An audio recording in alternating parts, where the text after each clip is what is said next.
Hi, I'm Sam Holgate, an exterior designer at Aston Martin, and today we're going to be sketching Vantage. So I'm just going to start here with a pad of paper and a good old biro. And for our side view, we're just going to start sketching out the silhouette of the car, just focusing really on proportion, making sure everything's roughly in the right place. It's worth spending a little bit of time on this first bit of the sketch just to make sure everything's where you want it to be. And hopefully you can see it doesn't take too long before it already starts to resemble Vantage. Proportion is really important on our cars. We just work into the shoulder line here a little bit. One of the nice things about Vantage is it's got this really elegant shoulder line that runs right from the front of the car right to the back, and that's something we took from the previous Vantage. Something I always really liked about that car was the way the wheels feel like they're really popping out the side of the car. It looks like the bodywork is really shrink wrapped around them, so it's really muscular feel to it. And another key feature at the front of the car is this really distinctive nose on Vantage, and the way that the grille, this S-curve that we have, runs into the front splitter. And what we did here is we took a little bit of inspiration from Vulcan, the hypercar that we did a few years back,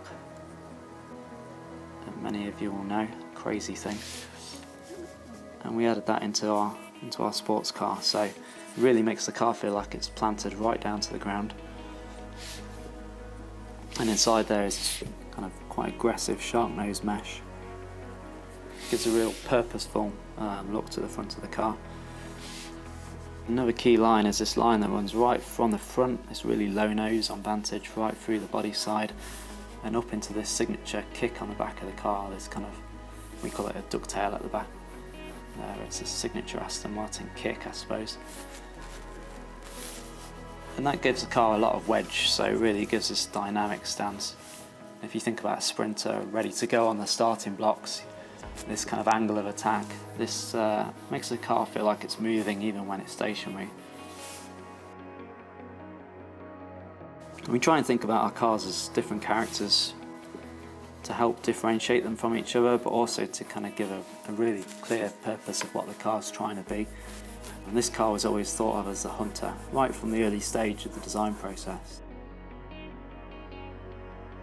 It's a very dynamic car. You can imagine this car kind of tracking down its prey. Very athletic. There's not really a right or wrong way of doing this. Everyone's got their own unique way of sketching. I'm just adding a little bit of light and shade here, so just picking out areas that would sit in shadow and trying to think about how best to describe the form really. We often think about how the car would look sitting in natural lighting.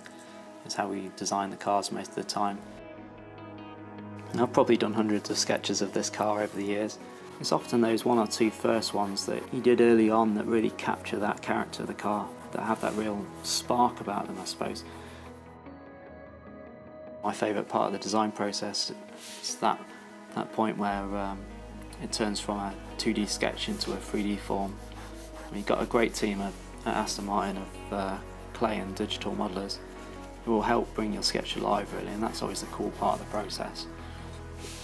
And you start to see it become a 3D object.